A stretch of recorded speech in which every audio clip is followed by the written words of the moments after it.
Hello students, how are you? Fine.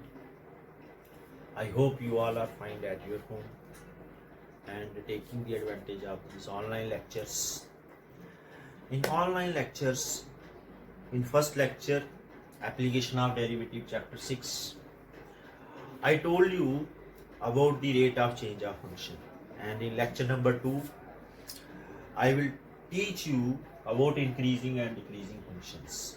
This is the second application, and in last lecture, lecture 1, I told you 5 application. First is rate of change, second is increasing and decreasing function. Then third application is formation of equation of tangent and normal. Then fourth application is maxima and minima. Then fifth application is approximation. So today in lecture 2, let us see increasing and decreasing function. Second application is increasing and decreasing function. तो बेटा आप देख रहे होंगे मैंने कुछ graphs draw किए हुए हैं। तो ग्राफ नंबर 1 में क्या हो रहा है, ग्राफ नंबर 1 में जो ये कर्व बनी हुई है, फंक्शन का ग्राफ बना हुआ है, ये कर्व बनी हुई है बेटा, ये कर्व क्या कर रही है, इंक्रीज कर रही है। तो अभी आप देखेंगे कि अगर मैं कोई भी पॉइंट यहाँ पे ले लूं, let any point x1 and another point x2 then another point x3, तो at x1 you will get the value of f of x1 here. Then if I draw perpendicular another, and this is f of x2, then third perpendicular you will see here one more f of x3, and as x is increasing, here x1 is less, x2 is less than x3. So x1 is less than x2 and x2 is less than x3. So x is increasing. As x is increasing, you are watching in this diagram that f of x1 is less and f of x2, then f of x2 is less than f of x3. So as x is increasing, the value of f of x is also increasing. It means this function is strictly increasing. This function is strictly increasing function. This function is strictly increasing function. अभी आप देखिए second diagram में, in the second diagram, if I take these three values x1, x2, x3, the first perpendicular is here, this is f of x1, then second perpendicular is here, f of x2, then third perpendicular is here, f of x3. x1 is less than x2, x2 is less than x3. Here f of x1 is greater than f of x2 is greater than f of x3. Here the process is reverse. As x is increasing, f of x is decreasing. It means this function is strictly decreasing function. Then third diagram में आप देखेंगे, firstly the function is increasing and then it is constant, then again start increasing. Here firstly increasing, then constant, and then increasing. It is increasing function. It is increasing function. This is strictly increasing and this is increasing. यहाँ पे बेटा क्या हो रहा है, यहाँ पे आप देख रहे हैं f of x1 is less than or equal to f of x2. तो यहाँ पे इक्वल टू भी हो जाता है कहीं कहीं पे, लेकिन कहीं कहीं पे इक्वल टू नहीं भी होता है, और यहाँ पे इक्वल टू हो जाएगा, वहां पे कांस्टेंट ग्राफ हो जाएगा, और यहाँ पे इक्वल टू नहीं होगा, वहां पे फंक्शन क्या हो जाएगा, इंक्रीज कर जाएगा. तो it is increasing function and it is strictly increasing function. और अभी आप यहाँ पे देखेंगे द ग्राफ इज डिक्रीजिंग. ये देखिए this value is decreasing, this value is decreasing, and here this value is constant, here is decreasing again. It means x1 is greater than, x1 is less than x2, but f of x1 is greater than f of x2.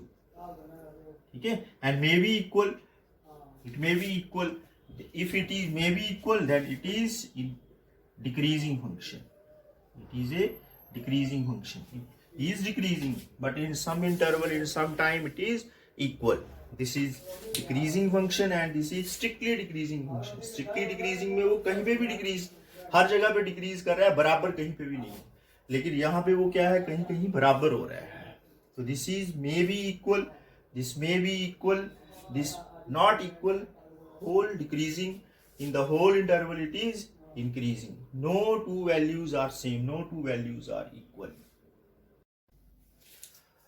तो बेटा अभी हमने देखा diagram में कहाँ पे हमारा function increase कर रहा है, कहाँ पे फंक्शन डिक्रीज कर रहा है, कहाँ पे स्ट्रिक्टली इंक्रीजिंग है, कहाँ पे स्ट्रिक्टली डिक्रीजिंग है. तो बेटा ये देखिए डेफिनेशन बन गई कि अगर आपके पास कोई एक इंटरवल है और फंक्शन एफ ऑफ एक्स उस इंटरवल के ऊपर अच्छी तरह से डिफाइन हो जाता है, उसका ग्राफ बन जाता है, तो फंक्शन जो है बेटा इंक्रीजिंग होगा. फंक्शन का भी इंक्रीजिंग होगा. अभी मैंने आपको बताया कि x2 की वैल्यू x1 से बड़ी है, तो जो फंक्शन है बड़े नंबर पे बड़ा आंसर होगा, छोटे पे छोटा होगा, और कहीं कहीं पे इक्वल भी हो जाता है. अगर कहीं कहीं पे इक्वल हो जाए तो फंक्शन क्या होगा, इंक्रीजिंग होगा. चलिए नेक्स्ट है स्ट्रिक्टली इंक्रीजिंग. स्ट्रिक्टली इंक्रीजिंग में क्या होगा, कहीं पे भी बराबर नहीं होगा. तो हर जगह क्या होगा, अगर x2 बढ़ रहा है, x3, x4, x5, x6 बड़ा है, तो क्या हो जाएगा बच्चे, जो फंक्शन की वैल्यू है वो भी बढ़ती चली जाएगी. फिर डिक्रीजिंग, डिक्रीजिंग में क्या होगा, फंक्शन डिक्रीज कर रहा है, x1 is less then x2, ये वैल्यू बढ़ रही है, x की वैल्यू बढ़ रही है, लेकिन फंक्शन की वैल्यू कम हो रही है. जब फंक्शन की वैल्यू कम होगी, देखिए x1 बड़ा है, x2 छोटा है, ऐसे नेक्स्ट वाला x3 छोटा हो जाएगा, लेकिन कहीं कहीं भी वैल्यू बराबर भी हो जाती है. उसके बाद आ जाता है स्ट्रिक्टली डिक्रीजिंग. स्ट्रिक्टली डिक्रीजिंग में क्या होगा, जो x की वैल्यू है वो बढ़ रही है, लेकिन उसके साथ फंक्शन की वैल्यू क्या हो रही है, डिक्रीज हो रही है, लेकिन बराबर कहीं पे भी नहीं है. तो इसीलिए इसको क्या बोलेंगे, स्ट्रिक्टली डिक्रीजिंग. तो ये चीज का ध्यान रखना है आपने, स्ट्रिक्टली डिक्रीजिंग कहाँ है, स्ट्रिक्टली इंक्रीजिंग कहाँ है, सिर्फ इंक्रीजिंग कहाँ है, सिर्फ डिक्रीजिंग कहाँ पे है. तो बेटा हमने इंक्रीजिंग और डिक्रीजिंग फंक्शन देखे. अभी कुछ ऐसे फंक्शन होते हैं जो नाइदर इंक्रीजिंग और नॉट डिक्रीजिंग होते हैं. वो कैसे, ये देखिए.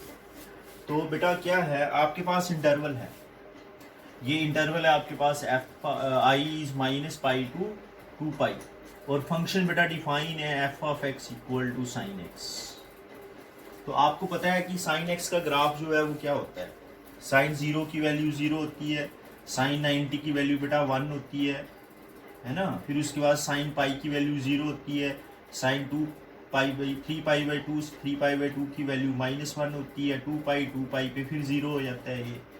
तो ऐसे ये फंक्शन जो है क्या हो रहा है कि पहले फंक्शन की वैल्यू इंक्रीज हो रही है, उसके बाद ये 1 बनी, उसके बाद फिर डिक्रीज हो रही है, फिर देखिए डिक्रीज हो रही है, फिर देखो बेटा धीरे धीरे इंक्रीज हो रही है ना. तो फंक्शन जो इस इंटरवल के अंदर पहले इंक्रीज हो रहा है, फिर डिक्रीज हो रहा है, फिर इंक्रीज हो रहा है, तो इंटरवल के अंदर दोनों चीजें हो रही हैं. कभी फंक्शन इंक्रीज हो रहा है, कभी फंक्शन डिक्रीज हो रहा है, सिर्फ एक चीज नहीं हो रही. अगर सिर्फ एक ही चीज हो, सिर्फ इंक्रीज करे या सिर्फ डिक्रीज करे, जैसे हमने पिछली डायग्राम्स में देखा था, तो फंक्शन क्या होता है, इंक्रीजिंग डिक्रीजिंग.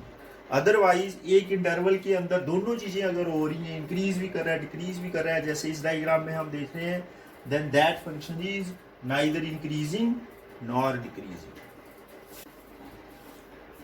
तो बेटा अभी हमने देखा डायग्रामेटिकली कि फंक्शन कहाँ इंक्रीज कर रहा है, कहाँ डिक्रीज कर रहा है, कौन सा फंक्शन ऐसा होता है जो नाइदर इंक्रीजिंग नॉट डिक्रीजिंग होता है.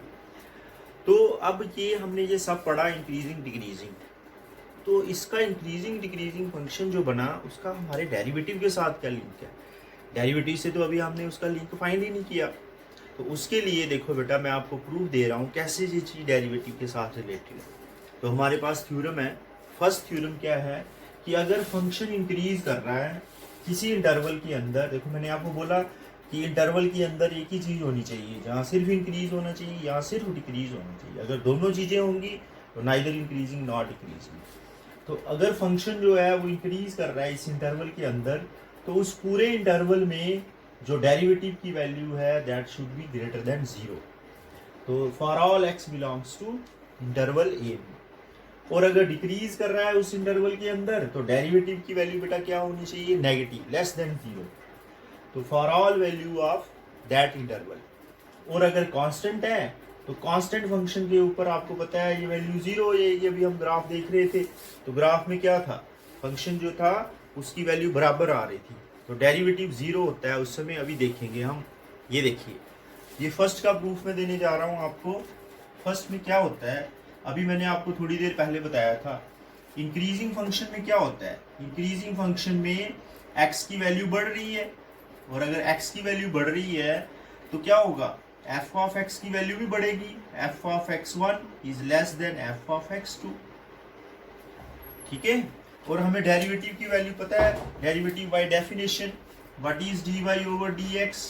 बेटा dy ओवर dx क्या होता है, लिमिट एट डेल्टा x या x1 अप्रोचिंग टूवर्ड x2 या x2 अप्रोचिंग टूवर्ड x1, ऐसे भी कह सकते हैं आप, x2 approaching toward x1, f of x2 minus f of x1 divided by x2 minus x1।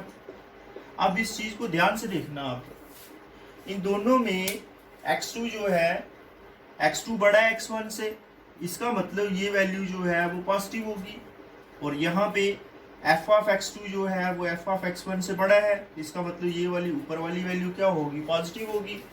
तो ये ऊपर भी पॉजिटिव है, नीचे भी पॉजिटिव है, इसका मतलब इस पूरे का आंसर क्या होगा, पॉजिटिव होगा। क्यों, क्योंकि ये नंबर जो है ये पॉजिटिव है ना, this is positive and this is positive. और जब आप लिमिट लगाओगे x2 माइनस x1, तो बेटा ये जो वैल्यू है पूरी की पूरी वैल्यू क्या बन जाएगी, पॉजिटिव वैल्यू बन जाएगी। तो इसका मतलब जो डेरिवेटिव है जिसको आप f डैश x भी कहते हैं, दैट इज पॉजिटिव। पॉजिटिव का मतलब क्या हो गया, ग्रेटर देन 0। अब सिमिलरली देखो सेकंड पे, सेकंड में क्या हो रहा था, x1 x2 x बढ़ रहा है, लेकिन फंक्शन की वैल्यू क्या हो रही थी, कम हो रही थी, f ऑफ x1 बड़ा है f ऑफ x2 से, ठीक है। अभी डेरिवेटिव लगाएंगे, जब हम डेरिवेटिव करेंगे तो देखिए डेरिवेटिव क्या है, limit x2 approaching towards x1 f of x2 minus f of x1 divided by x2 minus x1। अब यहाँ क्या हुआ, ये देखो, ये हो गया लिमिट x2 अप्रोचिंग x1। अभी ये x2 नंबर बड़ा है और x1 नंबर जो है f of x1, f of x2 जो है वो छोटा है, f ऑफ x1 जो है वो बड़ा है। जब f ऑफ x1 बड़ा है तो इसका मतलब ऊपर का नंबर नेगेटिव आएगा, और यहाँ पे ये देखो x2 बड़ा है x1 छोटा है, तो ये क्या हो जाएगा, x2 minus x1, x2 minus x1 is positive number, तो ये वैल्यू क्या बन गई, नेगेटिव बन गई। तो f dash x is negative, it means f dash x is less than 0। Then third बेटा क्या था, कांस्टेंट, और कांस्टेंट फंक्शन में x1 x2, ये देखो x की वैल्यू बढ़ रही है, लेकिन फंक्शन जो है उसकी वैल्यू बेटा क्या है, इक्वल है, f of x1 equal to f of x2, therefore derivative. तो बेटा डेरिवेटिव की वैल्यू क्या है, पढ़ा है हमने, देखो अभी पीछे भी यूज किया, तो ये अप्रोचिंग टूवर्ड x1, तो बेटा ये x2 minus x1 divided by x2 minus x1। अब हुआ क्या, ये देखो ये दोनों वैल्यू सेम है, f of x1 f of x2 same है, ये तो 0 हो गया। देखो x2 माइनस x1, तो डेरिवेटिव की वैल्यू बेटा क्या बन गई, 0 बन गई। इस तरह ये जो इंक्रीजिंग और डिक्रीजिंग है उनका हमारे डेरिवेटिव के साथ लिंक है। अगर डेरिवेटिव पॉजिटिव है तो फंक्शन इंक्रीज कर रहा है, अगर डेरिवेटिव नेगेटिव है तो फंक्शन डिक्रीज कर रहा है, और अगर इक्वल टू 0 है तो फंक्शन कांस्टेंट है। तो बेटा इंक्रीजिंग और डिक्रीजिंग हमें क्लियर हुआ कि कैसे हमारे डेरिवेटिव के साथ उसका लिंक है। तो अभी हम कुछ क्वेश्चन सॉल्व करेंगे कि वो कौन सा इंटरवल है जिसके अंदर हमारा फंक्शन जो है वो इंक्रीज कर रहा है, और कौन सा इंटरवल है जिसके अंदर फंक्शन डिक्रीज कर रहा है। तो वो इंटरवल फाइंड करने के लिए मैं आपको कुछ स्टेप्स बता रहा हूँ बच्चे। तो वो स्टेप्स क्या है, सबसे पहले आप क्या करो, फर्स्ट स्टेप बेटा आपने क्या करना है, जो भी आपको फंक्शन दिया हुआ है आपने उस फंक्शन का डेरिवेटिव फाइंड करना है। फाइंड f डैश x, जो भी फंक्शन दिया हुआ है आप उस फंक्शन का डेरिवेटिव फाइंड कर लीजिए। फिर उसके बाद स्टेप नंबर 2 में आपने क्या करना है, आपने उस डेरिवेटिव को जो फर्स्ट स्टेप में फाइंड किया है उसकी वैल्यू को 0 पुट कर देना है। 0 पुट करके आपने इसको सॉल्व करना है, और सॉल्व करके आपने x की वैल्यू को फाइंड करना है। सॉल्व इट फॉर x की वैल्यू को फाइंड कर लो। मान लो आपके पास कुछ x की वैल्यू आ जाती है, मान लो वो वैल्यू a आ गई, b आ गई, c आ गई, 2 भी आ सकती हैं, 1 भी आ सकती है, 3 भी आ सकती हैं, 4 भी आ सकती हैं। तो ये कुछ वैल्यूज आ गई। उसके बाद आप क्या करोगे, इन वैल्यूज को आपने इंक्रीजिंग ऑर्डर में लगाना है। इन वैल्यूज को आप इंक्रीजिंग ऑर्डर में लगा दो। मान लो a जो है वो छोटा है, b बड़ा है और c, उसके बाद इसको नंबर लाइन में ड्रा कर देना है। तो ये इंक्रीजिंग ऑर्डर में लगा के इसको नंबर लाइन में ड्रा कर दो, a b और ये मान लो c है। और हमें पता है ये नंबर लाइन में इधर माइनस इन्फिनिटी होता है और ये प्लस इन्फिनिटी होगा इस तरफ। तो हमारे पास इंटरवल बन जाएंगे। ये देखिए इंटरवल क्या बन गए, पहला इंटरवल हो गया माइनस इन्फिनिटी से a, दूसरा इंटरवल हो गया बच्चे a से b, तीसरा इंटरवल हो जाएगा b से c और एक चौथा इंटरवल हो जाएगा c से इन्फिनिटी। तो ये 3 स्टेप हो गया आपके पास। फोर्थ स्टेप में आपने क्या करना है, आपने एक टेबल ड्रॉ कर देना है। उस टेबल में क्या करोगे, उस टेबल में आपने लिखना है इंटरवल्स। उस टेबल में इंटरवल्स लिखिए, ये देखिए इंटरवल लिख दो, इंटरवल्स। और यहां पे आपने वैल्यू ऑफ डेरिवेटिव लिखनी है। इंटरवल्स देखो, जो भी जितने भी इंटरवल आ रहे हैं आपने यहां ड्रॉ करके टेबल में यहां वैल्यू भर देनी है। पहला इंटरवल क्या आया, माइनस इन्फिनिटी से a, दूसरा क्या आया a से b, तीसरा क्या आया b से c, फिर क्या आया बच्चे c से इन्फिनिटी। अब आपने क्या करना है, माइनस इन्फिनिटी से a के बीच में कोई एक नंबर उठाना है। यहां से ये रियल नंबर्स हैं, कोई भी एक नंबर उठा लो, ठीक है। उस नंबर की वैल्यू आपने जो फर्स्ट स्टेप में डेरिवेटिव है ना उसमें पुट कर देनी है। फर्स्ट स्टेप के डेरिवेटिव में जब आप वैल्यू पुट करोगे तो आपको इस इंटरवल के अंदर उस डेरिवेटिव का साइन पता चल जाएगा कि वो साइन नेगेटिव है या पॉजिटिव है। तो मान लो कि आपने यहां से एक वैल्यू उठाई, ठीक है, उसका नाम रख देते हैं x1। वो x1 यहां पुट किया तो ये क्या आया, f डैश x1। और अगर ये पॉजिटिव आ रहा है तो इसका मतलब हमारा फंक्शन इस इंटरवल के अंदर इंक्रीज कर रहा है। यहां से कोई वैल्यू उठा ली, any value, suppose it is x2, उसको पुट कर दिया फर्स्ट स्टेप के डेरिवेटिव में। तो बेटा ये x2 पुट किया, मान लो वो नेगेटिव आ गया, इसका मतलब फंक्शन क्या कर रहा है, डिक्रीज कर रहा है। यहां पे भी कोई एक नंबर उठाया, फिर पुट कर दिया, वैल्यू इसमें आएगी, देखना कुछ f ऑफ x3 ले लिया हमने, x3 को पुट कर दिया, वैल्यू क्या आएगी, नेगेटिव आएगी, पॉजिटिव आएगी, कुछ भी आ सकती है। तो फंक्शन क्या हो जाएगा, डिक्रीज हो जाएगा। अगर नेगेटिव है, अगर पॉजिटिव है तो इंक्रीज करेगा। सिमिलरली यहाँ पे नंबर उठाया x4, पुट किया f ऑफ x4, चेक करो नेगेटिव है, पॉजिटिव है, क्या है, जो भी होगा उसके हिसाब से आपने देख लेना है, पॉजिटिव पे इंक्रीज कर रही है, नेगेटिव पे डिक्रीज कर रही है। तो अब हमारे पास क्वेश्चंस हैं। ये देखिए अभी हम क्वेश्चन कर रहे थे, तो एक्सरसाइज 6.2 में ये चारों स्टेप्स जो है ये हमने यूज कर देने हैं। देखो क्वेश्चन नंबर 1 में क्या लिखा हुआ है, show that the function 3x + 7 is strictly increasing. Increase कर रहा है पूरे रियल नंबर के अंदर, कोई भी रियल नंबर उठा लेंगे तो ये इंक्रीज कर रहा है। तो बेटा क्या सोल्यूशन बनेगा इसका, ये देखिए आपको मैंने फर्स्ट स्टेप में क्या कहा, क्या करना है, आपने डेरिवेटिव को फाइंड करना है। क्या होगा डेरिवेटिव, तो differentiate both side with respect to x। बेटा क्या बन गया, f dash x, f dash x की वैल्यू 3 आ गई, ठीक है। अब आप r क्यों है, व्हाट इज r, r की वैल्यू क्या होगी, माइनस इन्फिनिटी से इन्फिनिटी। अब आप यहां से कोई भी नंबर उठा के इसमें पुट करके देख लो। आप 1 लिखो, 1 करेंगे 3 आएगा, -1 करोगे तब भी 3 आएगा, -4 करेंगे तब भी आएगा, 4 करेंगे तब भी 3 आएगा। तो हर एक नंबर के ऊपर, हर एक रियल वैल्यू के ऊपर इसका आंसर तो पॉजिटिव ही रहेगा, है ना।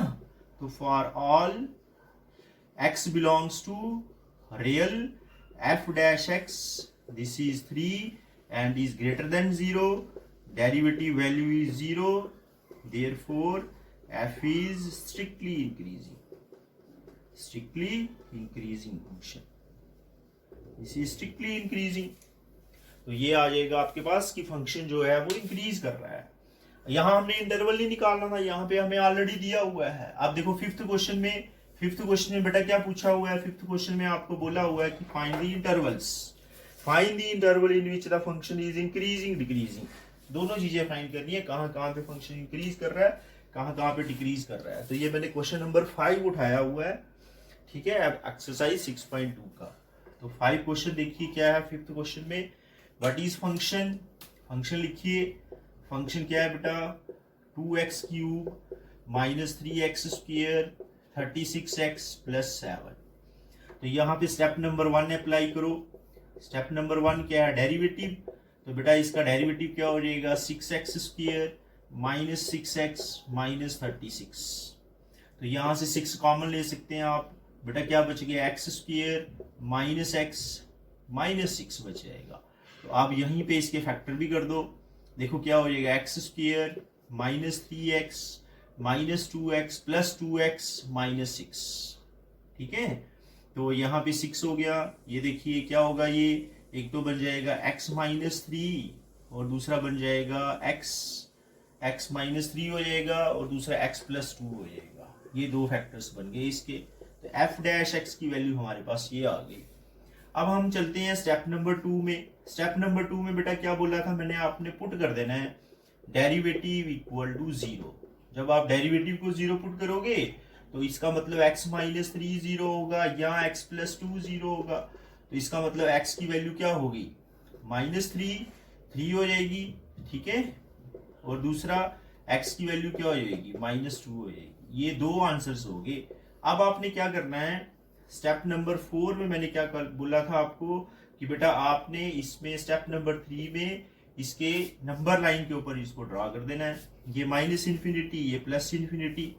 तो यहाँ पे क्या हो जाएगा, -2 छोटा नंबर है, -2 पहले आएगा, फिर यहाँ पे 3, ठीक है। तो आपके पास कौन से इंटरवल हो गए, एक इंटरवल हो गया माइनस इन्फिनिटी से -2, दूसरा इंटरवल कौन सा हो जाएगा, -2 से इन्फिनिटी 3, और तीसरा इंटरवल क्या हो जाएगा, 3 से इन्फिनिटी।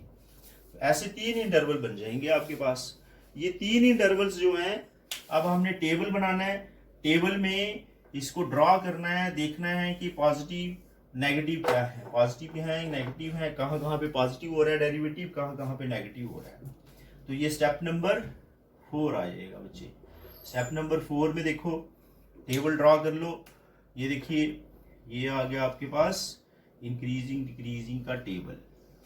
यहाँ से ये बना, ये आया आपके पास इंटरवल, ये साइन हो जाएगा, और यहाँ पे हम इसकी नेचर लिख देंगे कि नेचर क्या है फंक्शन की। ये आ गया इंटरवल,